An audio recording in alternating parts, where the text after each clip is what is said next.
Hi. Um, where do I start to talk about my sunshine? I guess I'll start a little bit at the beginning. I birthed this incredible human being at 10:54 p.m. on October 6th, 1993. And for anyone that had an opportunity to know my son, his name was Kenneth. He was affectionately known as KJ from the minute he entered this world. Always knew that he was going to be called KJ. He was a junior.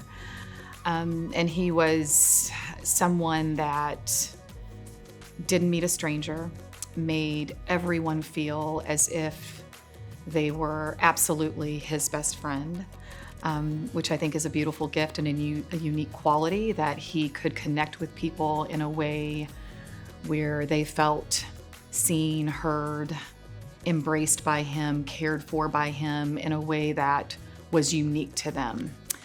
Of course, as his mom, I had immense joy in being his mother. I talked about, after I lost him, one of the greatest gifts that I feel like I achieved with my son was the ability to be his friend. So often when you're raising your children, or at least for me, when I was raising mine, KJ was one of two. He has an older sister. I would consistently tell my children, I'm not here to be your friend, I'm here to be your mom. And hopefully when you get older, we can have that friendship. And I am so grateful that I had that friendship with my son. He was quite the character. From the moment he was old enough to walk and talk and develop his unique personality, he was one of the funniest people I have ever met in my existence to date. I used to jokingly say to him that he should go be a stand-up comedian because he didn't need to script himself. He talked, he made you laugh, he brought joy. And I think that joy quality is just who he was inherently to the core. His spirit was one that brought happiness, brought warmth, brought tenderness, brought understanding. So of course he is incredibly missed beyond what words are adequate to even describe. And for those that walk this shared journey of grief and having lost someone, you know what that means. You also know how meaningful it is to have moments like this. When KJ passed away, I had someone write me one of the most beautiful cards that I'll treasure for the rest of my life. And it said that it is said that people die twice. They die when they stop living, and they die when people stop speaking their name. So opportunities like this are incredibly precious because it's a way to keep his legacy alive. It gives me oxygen, quite frankly. It's a way to keep me with a sense of purpose because you are still that parent, even if that child is no longer here. So to talk a little bit about just, his circumstances and what brought me to this occasion, it'll be 3 years, November 19th, that KJ has no longer been on this side of existence. He tragically passed away. He succumbed to injuries that were incurred on November 10th. He was driving with his younger brother. They were hit by someone that was an impaired driver. So along with our grief journey, we've had to go through all of the legal journey as well. And for anyone that has walked that walk, you know that is also traumatic and emotional and all the things that go along with it as you're seeking justice and accountability for your loved one not being here. But we did have the beauty of having him for 9 days during the duration of his injury before he moved on, so to speak.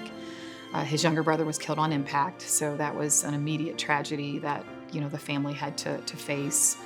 And his younger brother was his half brother, his dad's youngest son. But during those 9 days, I can't express, just in the midst of what is enough to bring anyone to their knees, to just rock your world in a way that it's hard to recover from, we had as a family, and I had as a mom, and KJ had as this injured, beautiful soul, such an incredible outpouring of people that came to support us. And so one of the things that I've thought about in this year's theme of Woven Together is all that we experienced during that time in the hospital.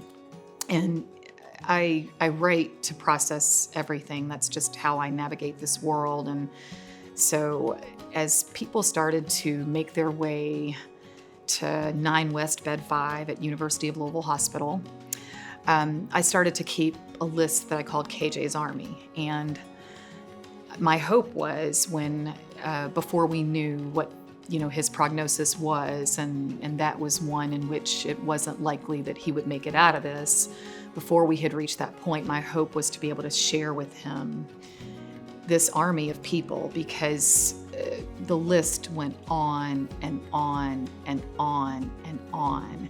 And so many people walked through those halls. And as his mom, of course, I knew who he was to us, and the beauty and the blessing and all that he had poured into our lives in his 29 years of living. And so I, of course, had my personal pride in that. But to see people that I didn't know the extent of his relationship with them, or to see people that I had never met, that I didn't know that he was in relationship with, whether that was people that he worked with in his space of employment, whether that was friends that, he had developed, post the formative years when they were in and out of my house and I'm carpooling and all those things. And to hear their stories of how much my son had impacted their life and what he had given them, the love that he had poured into them, the support during their hard times, the friendship, the camaraderie, whatever it was just such an incredible demonstration of what it means to be in community, what it means to really understand that we are all interconnected and truly woven together. And so I cherish that time. I cherish those interactions. I cherish those stories. I cherish knowing the impact that he made on so many that, just you can't even wrap your mind around. So as we were, in the hospital, for those of you that have had a similar journey of being with your loved one during that time, of preparing to transition them, once you're better understanding as the tests are being run. And of course, when KJ was injured, he had a traumatic brain injury. He came in a coma. He was rendered unconscious when the accident happened. So that was, of course, painful to not have an opportunity to speak with him, during that time. But of course, to be near to him was still a gift. And I am grateful that the last conversation that I had with my son was actually the night of the accident, just a couple of hours before the accident happened. And as was customary with my KJ, he ended every conversation with, "I love you."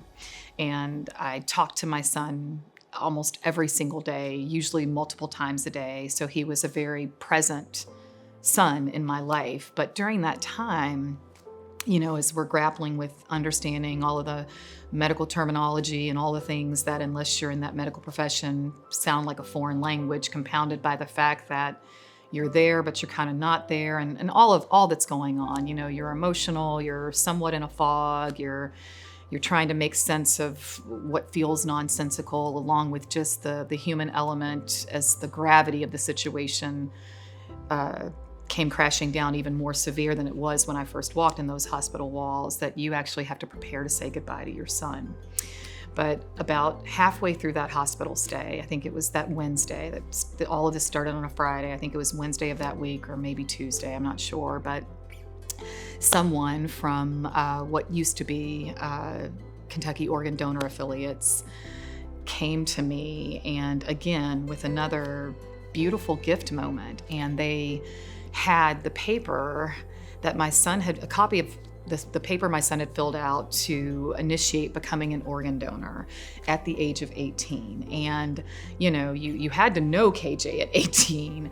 As his mom, I thought, wow, like, I remember who he was at 18. He was a typical 18-year-old young man, trying to find his place in the world, trying to figure out his next steps post high school.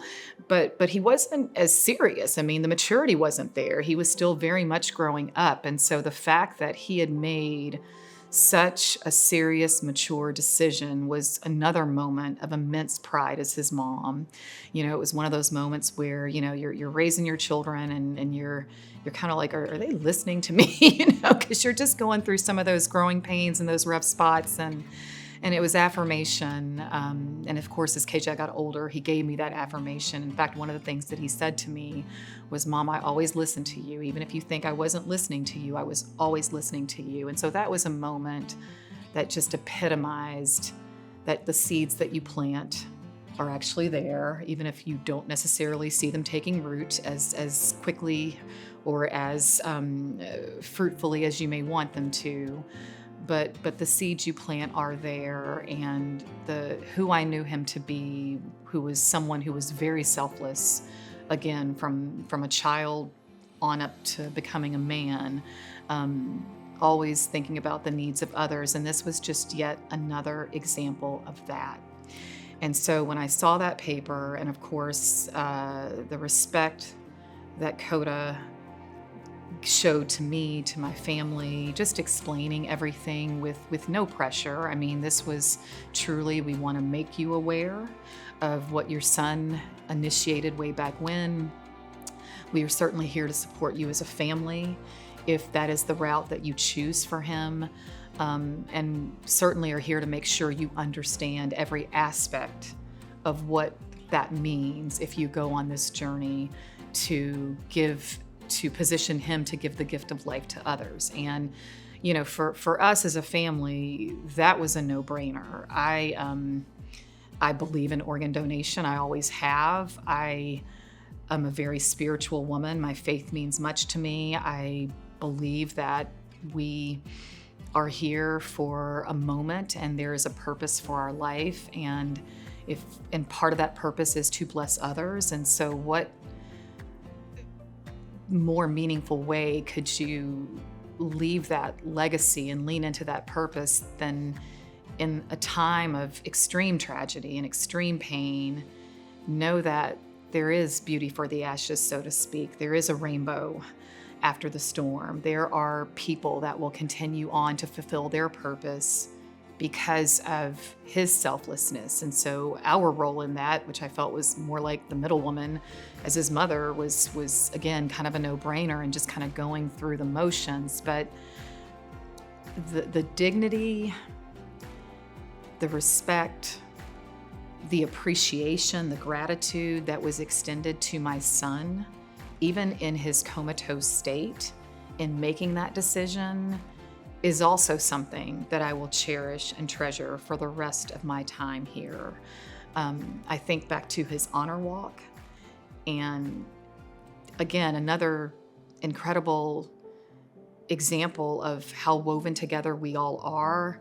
Those halls were lined with so many people, whether it was medical staff from other parts of the hospital, whether it was people that we had in our 9-day stay had begun to interact with in the waiting rooms, people from the community that knew my son, that knew us as a family, and all there to just honor him for that gift, to be there to support us. And that is absolutely, probably as painful as it was, one of the most beautiful moments I've ever experienced in this life, other than probably the birth of my children. And so, of course, you're human, and wrapping your head around how do you live a life without my loved one, and how abnormal all of that is going to feel, especially for someone who was one of my best friends and someone that I talked to every day and laughed with, and all the things that go along with having that relationship. But it has made it, I don't want to say better, because I don't know that we're all on our individual grief journeys. And I think that there is no there is no box that you can put grief in. It is an incredibly unique and individual journey, but it has soothed my pain to know that there is a young man named Justin who was 36 years old at the time of KJ's passing, who has his heart and who I have been in contact with. I wrote him a letter, and he wrote me the most beautiful letter back, expressing gratitude and how much this gift meant to him. I know that there are 2 women that have his kidneys. I know that other parts of his physical being have gone on to help affect research and advance medicine. That is incredible. I mean, when you think about a ripple effect, and, when I eulogized my son and his brother, and one of the things that I touched on was, for as larger than life as my son was, this infectious, funny, loving personality, he was his absolute worst critic. And in his adult years, graduating from high school, figuring out what he wanted to do, trying out college, getting into the career world, he was so hard on himself and always felt as if he wasn't doing enough and was always measuring himself by standards. I don't have this title, or my income isn't at this level, and look at what my peers are accomplishing. And, of course, as his mom, my advice was always, you have to block all of that out and tap into what it is you've been called to do and what you feel led to do, and stop making comparisons. But, part of my eulogy was like, wow, KJ, like, look at what you did. Here you thought you were just not measuring up, not doing enough, not achieving enough. And if I can impact lives in a fraction of the way that what has been so tragic has allowed you to do, oh my God, like I envision the servant well done, what it was like when he went on to glory, so to speak, the cheering. I mean, it's incredible to know the impact that he has had and continues to have. And so as I think about, again, in closing, this theme around woven together, I recently started reading a book that is called See No Stranger by Valerie Kaur. And it talks about, I haven't finished the book yet, but I'm early in the book. It talks about this concept around revolutionary love, and that revolutionary love is rooted in wonder. And wonder is rooted in this instinctual curiosity that we are all born with, that allows us to embrace other beings and recognize that we are all a part of each other. And that wonder inspires you when you encounter anyone to say, you're a part of me that I don't know. And I think that is one of the most beautiful expressions of what love and wonder are. And it goes on to talk about revolutionary love as this concept of love creating action in you, and this labor of love that wants you to be who we should be to each other in this world. And so when I think about the book that I'm coincidentally reading, the theme of this year's event being woven together, all that KJ's life and his gift of life to others, that's woven together. We are here to be of support to each other. We are here to bless each other. If you have the opportunity to bless someone in that way, when, by all accounts, yes, people are upset, people are sad, people are preparing to grieve, you're heartbroken.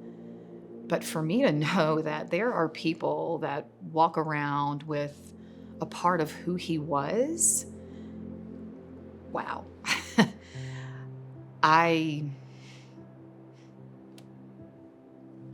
It is absolutely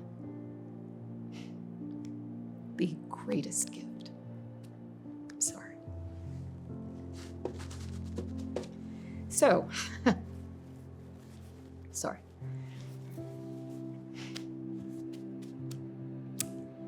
Didn't think I'd cry. My sunshine was everything, but my sunshine is everything. he may not be here in a way that I can hear him wear me out on the phone, text me a gazillion times a day. But I'm so grateful for the love that he poured into me, that he poured into so many people, and the love that transcends his earthly body. I respect everyone for whatever their faith or belief is. I know mine, and I am so grateful that within the faith that I hold, I feel my son's presence. I feel that love.